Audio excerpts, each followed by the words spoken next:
Because brands are not our friends. How many have Facebook accounts? Please raise your hands.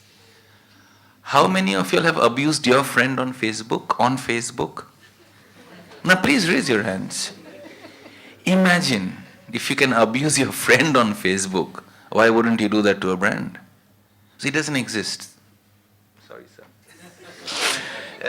That's my thought. I'll give an answer also. Oh, wonderful.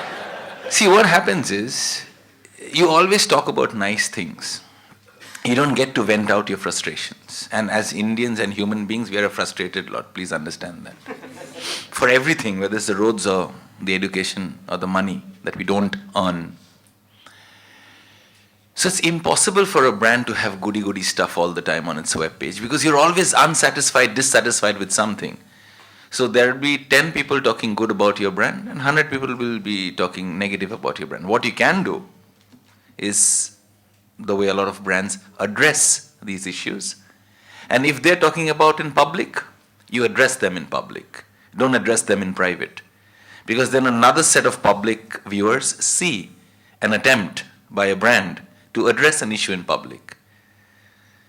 I think that's one way of addressing it, saying that, okay, this brand listens, which is what I started starters with, that it's a great opportunity to listen to your consumer and respond. It's always not possible real time because you need to get to the bottom of the issue the way Domino's or the pizza company that you were talking about got into. It's not always easy. So fundamental step is neither too quick, neither too slow.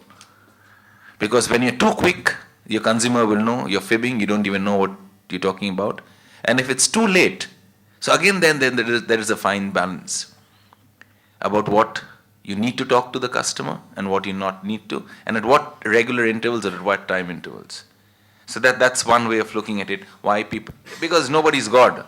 Your services can never be 100% great and lovely and fundamentally beautiful. So you will always have negative comments. You look at your own life. Even with your best friends or your parents, you always have some glitch or the other that happens, right? And these are very, very long relationships. People like your mom also. I'm sure you won't abuse your mom. But there'll be something about the roti jala hua hai or the sabzi not being tasty enough. That's a crib, man. But you won't do it on social media. My mother sent me burnt pool gobi aloo. But if a brand does that or a restaurant does that, where you've paid a price for it, $250 for a tandoori, you better well do it, yeah? So that next time you go into the restaurant, if they recognize you, they'll either give you a free platter or something equivalent. So it's impossible to get people not to talk negative about your brand. But the way you handle such relevant inquiries or complaints is the way you start growing as a brand and maybe possibly in a few years' time becoming their friend.